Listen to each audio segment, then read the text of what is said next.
What's going on, guys? Mike here, and this is going to be my thoughts about the new patch that just came out for League of Legends, patch 1.0.0.128. I love how they have all those zeros in it.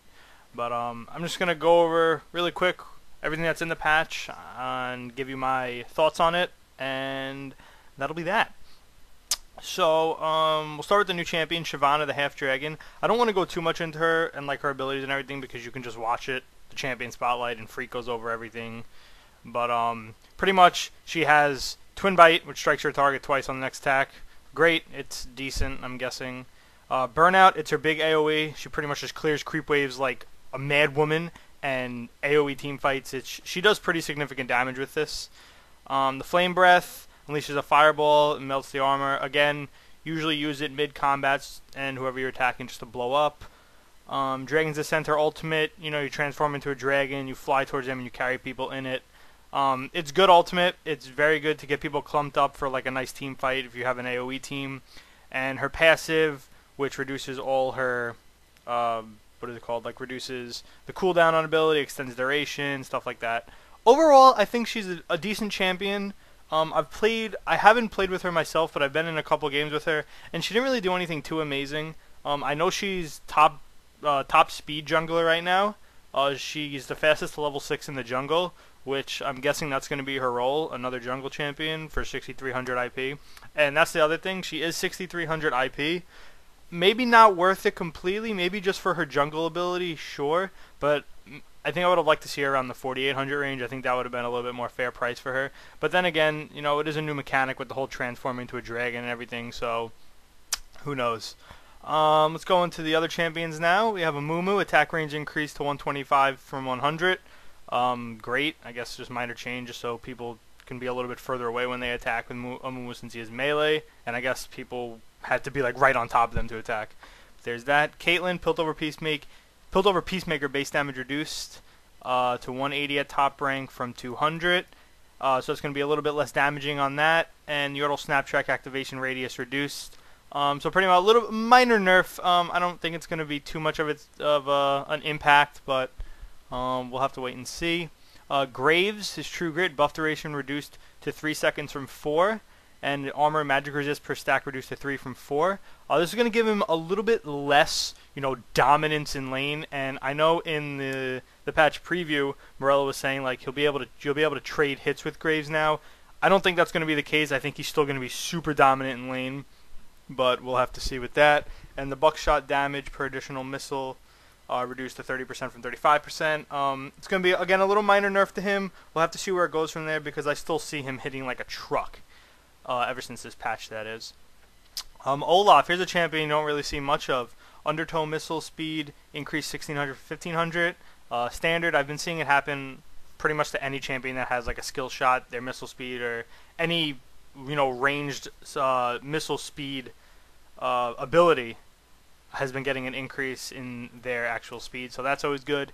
And now his ultimate, Ragnarok, it now breaks crowd control effects upon activation, but so that's a good thing. He'll now be able to break out of, like fears and stuns and ultimates and stuff like that. Sad thing. Oh, actually, I wonder if that's going to work on suppression as well.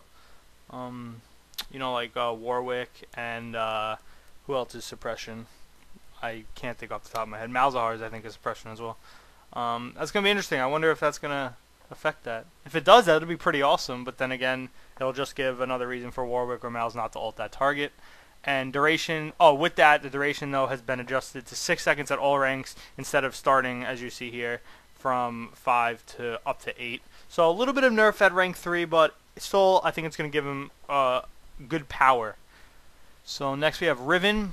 Fixed by the cause Riven stop moving. Okay, just bug fix, bug fix, bug fix. So really nothing happening to Riven. Great. Shaco. Okay, I know they did some adjustings with Shaco. So Deceive will now critically strike even if you break stealth. I think they were saying that the stealth lasts like 3 seconds or whatever, but now the critical strike buff is going to last 5. It's something in that range. Those numbers might not be correct, but I know the critical buff is going to last the entire duration even if you break the stealth. So that's always good because I know people would have to, attack to get that crit and then drop a box down. So it's nice to see that change. That's really good. Jack in the Box, the base damage has been reduced from them by What do we got here? By 20, it looks like. Okay, that's going to be significant. It's going to make people less wanting to, just spam them into a little group so they just rate people when they walk in. Ability power ratio has been reduced, so now those OP by 0.05. I mean, I guess it's not going to do much, but we'll have to see how that scales.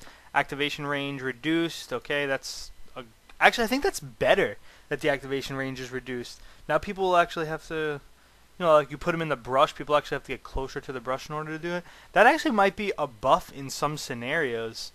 I'll be interested to see how that's going to pan out. And the cast range increased 425 from 400. That's always good, because now I know they say they want people to use them mid combat rather than just like throw them out and never use them in combat. And I don't know if they did it, but I know they said the arm time has also been reduced. It's not listed here, but I wonder if they did implement that. And just fixed a bug on his hallucinate. Talon. Wait. Oh yeah, Talon. Okay. Rake mana cost increased to 80 at top rank from 65. Okay, so mana increase. I've never really seen him having too much of mana problems, but I guess we'll see what happens. It's probably for early game, so he can't spam as much. And Shadow Assault cooldown increased to 55 at top rank from 40. That's quite 15 seconds. That's pretty brutal. We'll have to see how that pans out for him. Probably a little mini nerf with that. Next we got Wukong. Crushing Blow. Total attack damage ratio increased to 1.1 from 1. So a nice buff to that. And then fixed a bug also. His decoy, I know they said they were going to do a lot of work on his decoy, and it looks like they did here. Casting decoy no longer instantly shows a reduction in Wukong's mana bar. That's good. It was so easy to tell a decoy. I mean, it's still going to be super easy because they just sit there. And fixed a bug where Wukong's stealth stayed. Okay, a bug fix. Improved the decoy behavior. The decoy should now more accurately mimic Wukong's previous position and behavior. I don't think I ever really saw that as a problem. But, whatever. It looks like just a bug fix then. And Wukong is now pushed forward slightly when using decoy rather than decoy being pushed back. Okay, so it'll give him a little bit of a boost, and I guess that's just going to improve the general. So looks like those two go hand in hand. And his Nimbus Strike attack speed bonus increased to 50% at top rank from 40%. That's good. That's a nice buff there. And attack speed duration increased to 4 seconds from 3 seconds. So overall, a nice little buff to Wukong. I mean, I already thought he was fairly strong. Now I guess maybe they didn't think he was at the right place. Interesting. But now we'll go on to Dominion changes. Respawn time adjustments are now +2, -2 seconds, regardless of the size and score difference. Okay, so that'll, I mean, you're still gonna have a less respawn time if you're losing, but and a more respawn time if you're winning. So I know the respawn time was always a big thing, especially with coming back. If you were losing significantly, you have like an 8-second respawn. It was ridiculous. So this will give a little bit more balance. And I know Morello said that also. He said he wants there to still be like a rubber band way of getting back into the game if you're losing. But if a team's winning, 400 to 100, and they're clearly dominating the game, they deserve to win. And I completely agree with that. Let's see. Crystal Scar's Aura Armor Penetration reduced 12%, 15%. Thank God, because any AD carry was just raping with that. Personal score rewards for assisting in capturing or neutralize increased to 25 from 10. Okay, just a little personal score increase for those people who like to defend and, sit bottom and push.